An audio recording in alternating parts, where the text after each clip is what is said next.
Hey everyone, welcome back to the channel. Boozer here. Thanks for stopping by.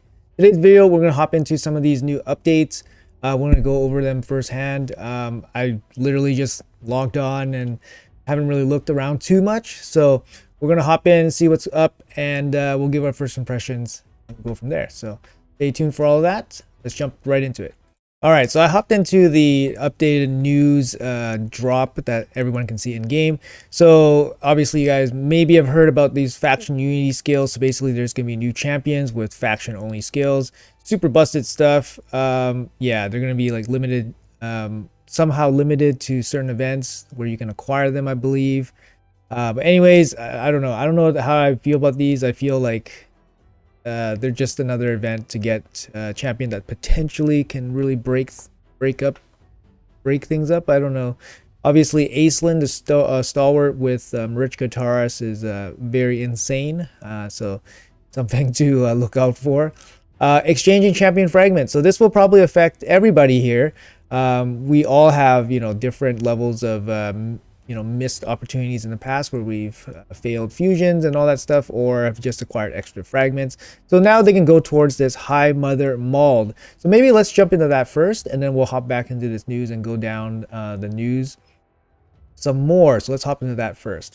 So first we will go into the I believe the fragment summon tab, and then now we have the High Mother Mauled here. So molding. This game is like molding. But this champion, I read her kit when she was announced. She looks solid. She's, I believe the comparison is Doom Priest. On her passive, remove one random debuff from all allies, and then place continuous heals. So it's like, Doom Priest 2.0, but Doom Priest is, very solid. And so High Mother Mauled is actually even better than Doom Priest. 68 accuracy in all battles, very solid for any account. Revives all dead allies, so she comes with a team revive, 4-turn cooldown. It's fine. If an ally's defense is equal or higher than its attack, place increased defense, and then or the opposite for increased attack. Very solid actually. She has an AoE team attack, 100% chance to decrease the duration of all enemy buffs. Okay, that's good. Then increase the duration of all ally buffs. Also heals allies by 20% of this champion's max HP. Very solid. 3-turn cooldown. This actually, I think this is a really great support skill.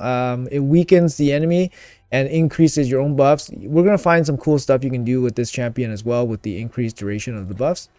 A1, decrease attack. Great. 80% chance to place decrease attack on the ally.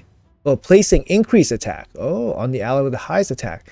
So it's a buff, 100% chance to place increase attack buff, and then it also has a 70% chance of placing decrease attack. That's really good, actually. This is a really good A1. I think that's really good. Where I see her, she can make things work out in like Clan Boss, for example. In Clan Boss, she'll be really good. She has like that duration reduction, duration increasing, healing, remove passives, remove debuffs, sorry, and then this decrease attack, increase attack. Very solid. Like I can see her in Clan Boss, just generally good support. But anyways, we're gonna see how many fragments we can get of her. I've been playing this game for over 3 years, so you guys can see how many fragments I've missed. I'm obviously not going to cash in Fatalis and Cirsa. So Cirsa, sorry. So we got some epics here. We got White Queen. Definitely not going to cash those in.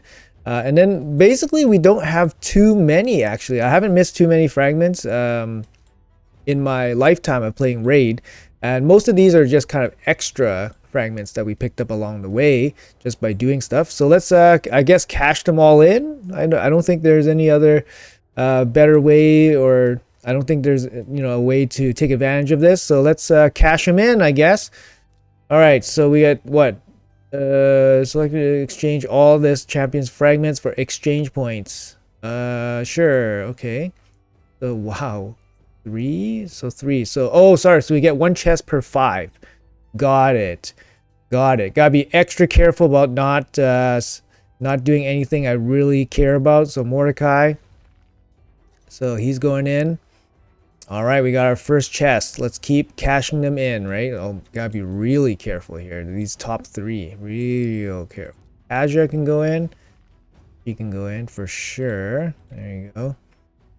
Okay, so legendary 5 fragments, you get 1 chest. Okay, I see it. Pronam, I got nothing. General, nothing. Anchorite. Okay, let's cash these guys in. Okay. Yoshi the drunkard. Okay, 50. Okay, those go in. Gronjar is from the Doom Tower, so don't want to cash that in. Nagiro. Okay. Great Hoof. You're going in too. Wuji. You're going in. You're going in. Okay. Epics we can throw in, right? We don't have to think too hard about this. Benshi. Add. Ela. Okay. Sorry guys, a little bit. I just don't want to rush this and mess this up. Gear.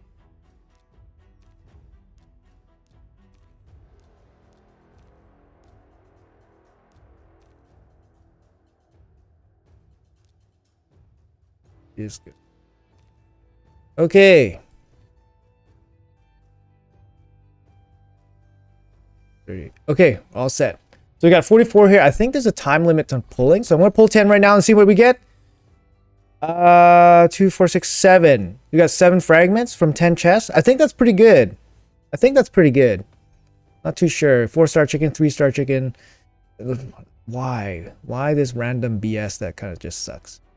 Okay, so that means we should have a couple fragments towards the mold. There she is. All right, that's it. I mean, it is what it is, right? Like, if you think about it, I played this game for 3 years, and at the rate that we're pulling, we're probably only going to be like a third of the way there.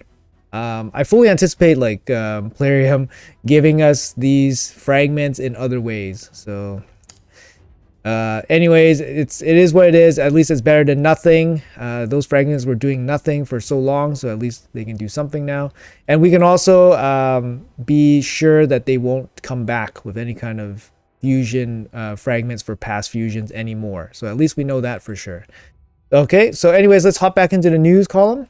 All right, so back into the news update here. So we actually got live arena adjustments. Actually, this was not really highlighted to us, so this is a new thing. So players in Gold 1 and Gold 2 will now lose only 3 points instead of 4 points. We are also shortening the maximum battle duration from 30 to 20. So it was informed to us 30 to 20 minutes was the update, but then this update, losing 3 points instead of 4 points, was not passed on to us in terms of info. So I mean, this is a good thing for players progressing through Gold 1 and Gold 2, meaning more players will be entering Gold 3, and then the players in Gold 3 maybe will enter Gold 4, and then more people will be getting Quintus. So overall, it's a good thing. It means overall progression is easier, getting medals are easier, so that's a good thing for people that play live arena. It's also a good thing for people that are in the higher tiers of live arena as well. So if you're in Go 3, Go 4, that means you'll get more accounts coming into Go 3 and Go 4, so that you don't play the same, 10, 20 people all the time. So yeah, it's a good thing, I think, overall, and it will increase activity and competition. So I'm looking forward to that. So moving on. Permanent super raids. So this is a big thing, although it has been met with some negative feedback as well. So super raids will be in Doom Tower, faction wars like they've already been, gear dungeons, which is a great update, gear ascension dungeons, so Shogun and Sand Devil, that's also great. And it will activate super raids during CBC tournaments, which is great. So overall, that's all great, because basically it shortens your runtime in half. So that means Plarium is putting less emphasis on players building proper optimal teams to finish these dungeons. So they're giving people a big break here by basically having your runtime. So if you have like a 3-minute Dragon 20 clear, well, that's 1 minute and 30 seconds now. So now you're doing great. That means, yeah, like I said, they're shifting emphasis away from building optimal teams, and they're, I think, increasing emphasis on increasing and maximizing individual power per champion. So this is where it's going to come into for the next bit of news. Oh, clan insignia improvements. Actually, I wasn't aware of this. We introduced several improvements to clan insignia. Correct information about the opponent's clan, including correct insignia, will now be displayed when fighting a live arena. Yeah, there was a little bit of bugs going on with. I just assume it's like info was not updating properly. So in live arena, I noticed this a lot. Clan insignia will now be displayed in classic, arena, tag team, and live arena battle result window. Okay, I never really realized that wasn't there. We also added clan insignia creation rules to the insignia guide. Okay, I don't even look at this guide, so not a really big update. Hopefully this doesn't create any additional lag or anything when you're playing in the arenas. Okay, so other improvement and battle fixes. Improvements: you can now access your communities on Facebook. Okay, no one cares. If a champion required for a fusion is currently available via events or tournaments, it will now be shown in the champion origin pop-up in the fusion tab. Okay, I mean, extra info is always good. Oh, down to the fixes. Fixes of visual bugs for Vitreous that affects like nobody. Fix a visual bug causes Goral's HP bar to appear empty after healing. Yeah, I've seen this before, and yeah, sure, like definitely required to fix that. Okay, so all these other bugs. Let's see, any other bugs that are actually important. Fix visual bug cause Amius display while under eclipse bug. I don't think I've noticed that, but sure. Cause mirror copies do not mirror team's order when there are less than 5 champions on a team. Pretty specific. I haven't noticed that myself. Strategy goes to not heal allies correctly. Okay, I think Saphir brought this up, so that is a bug that they finally fixed. Fix the ringer not to fully deplete Terminator. This was brought up. I'm glad they fixed that. Fix the bug that cause around being a sheep debuff with ally attack. Yeah, this was kind of weird, so at least they fixed that. We'll talk about the sheep in a bit here. Fix the bug. Anyways, we have a bunch of bug fixes here. Shogun. Anything of significance.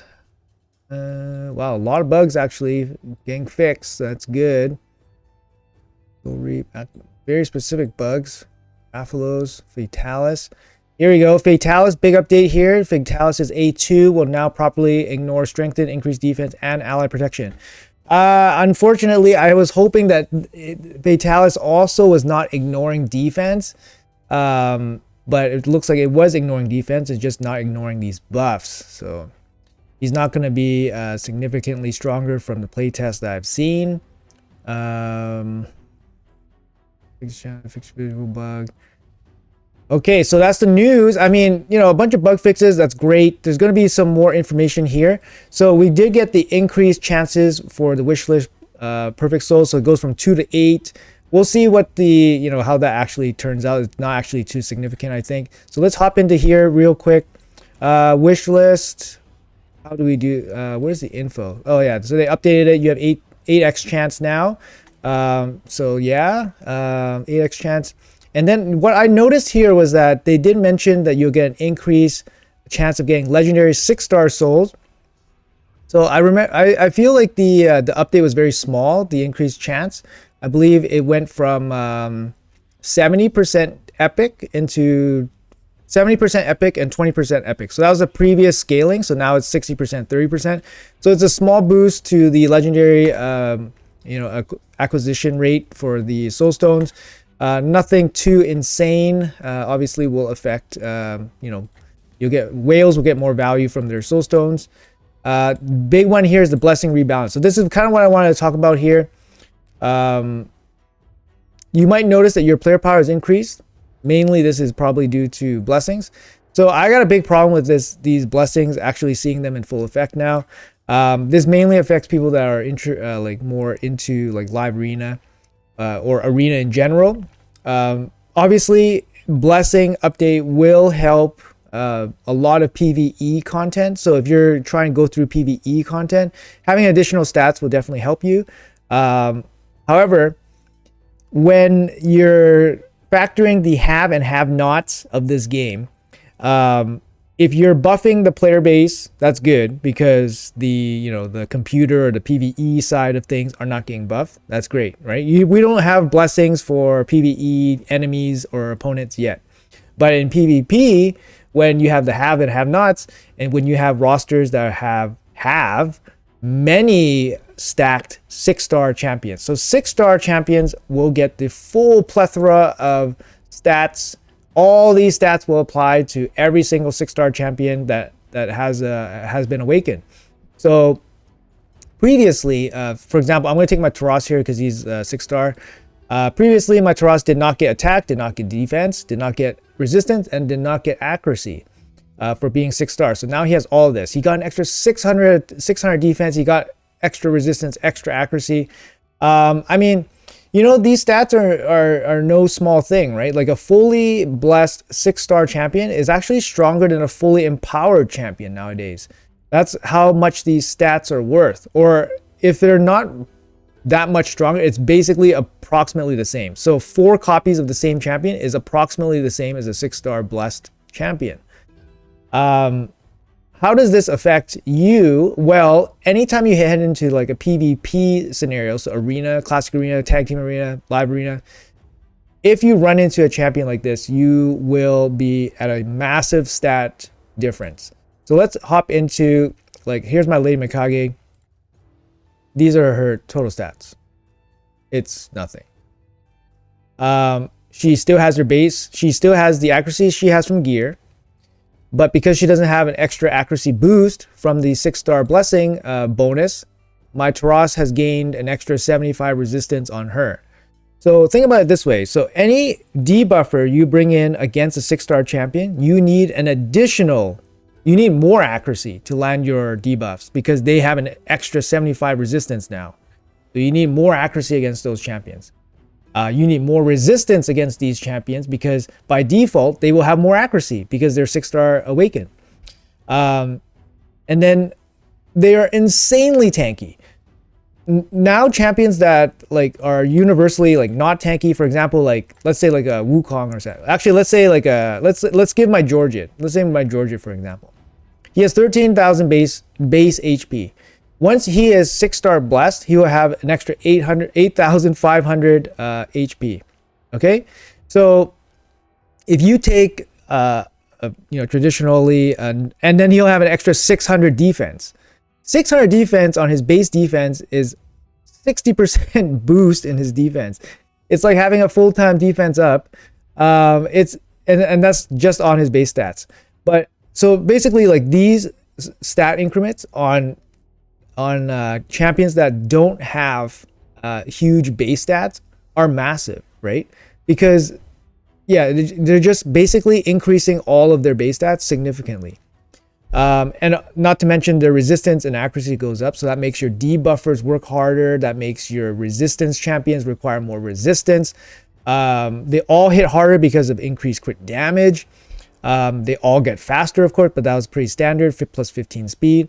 But this poses a big problem for basically accounts that can't keep up, right? They can't keep up. So I'm gonna say, like, in arena it's gonna be really tough. This is a net negative for people that are not like ultra whales. I know it doesn't really like apply to everyone, but people that are trying to make the best of their accounts without having to spend tons and tons of money, the people that spend tons and tons of money will now push farther away.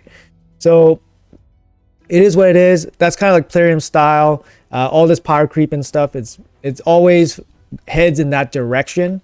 Also, the other problem is the blessing choices themselves. How strong are these actual choices? The choices are, once you start giving all the stats, the same stats to every single blessing, now it comes down to which blessing is actually the strongest.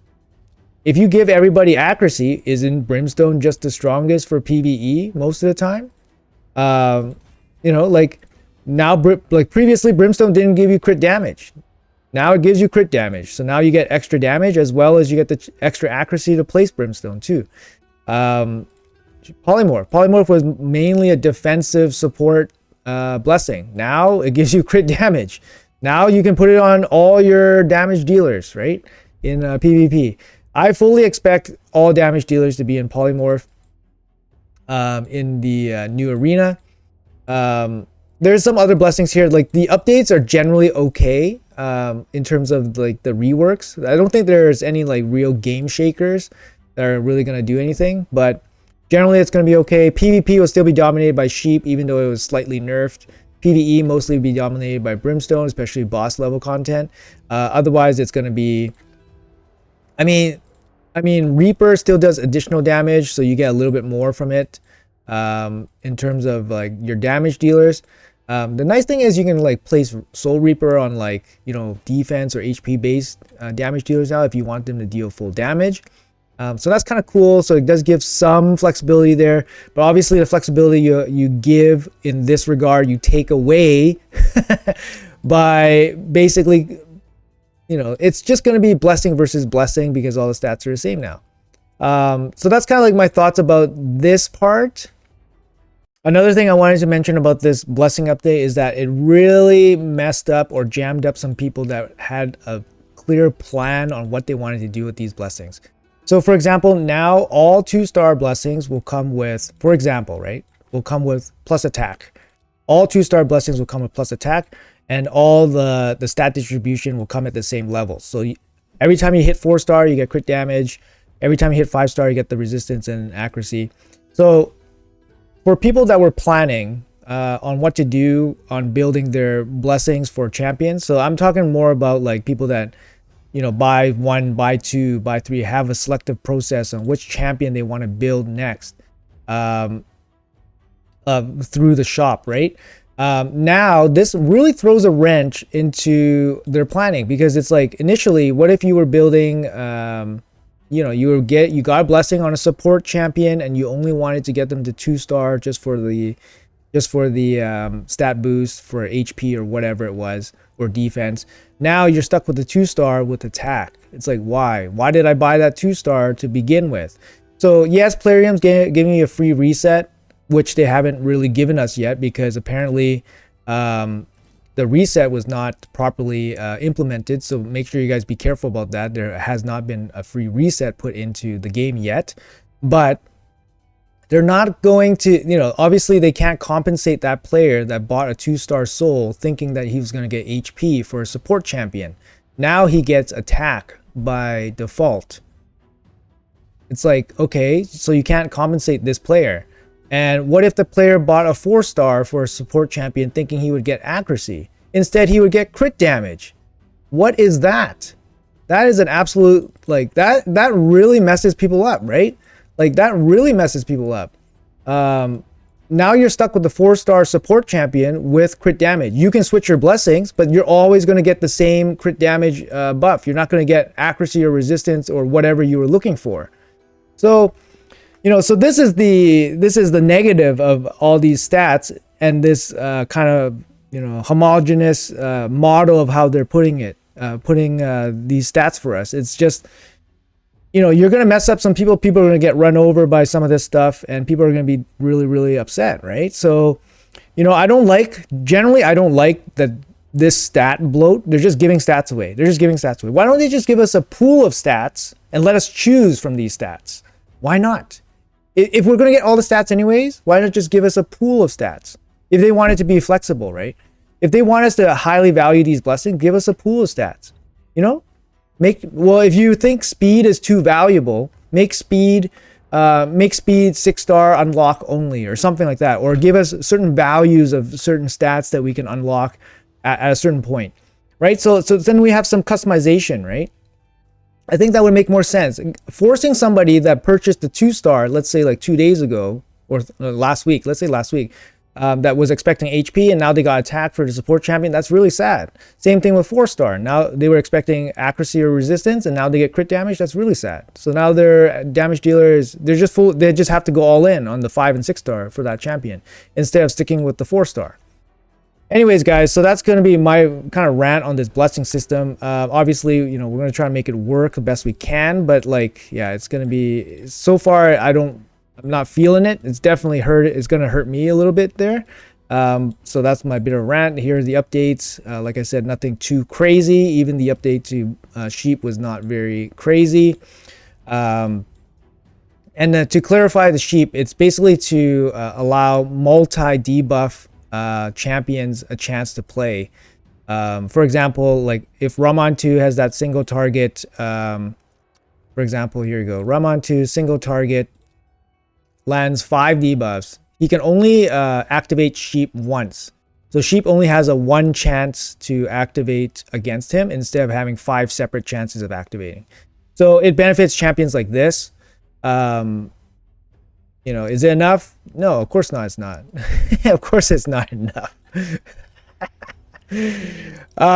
Anyways, let's see if there's any other news here from this update. I think that's going to be it. Yeah, that's going to be it. They missed this big blessing one. But yeah, that's going to be my big rant today about this whole blessing system. Let me know in the comments below what you guys think. Have you benefited? I don't know. I still have to comb through my account to see how I will change things up. I'm still waiting on the word on the free blessing reset as well. So hopefully we get that soon. And yeah, make sure you guys are starting up your fusion schedule. Make sure you guys know what you guys are planning to do with that, with everything there. So make sure you guys don't miss any of those fragments. Thanks for watching the video. I appreciate your time. Let me know in the comments below what you guys are planning to do with everything and what you guys think about this update. Until next time, see you guys in the next video, and take care.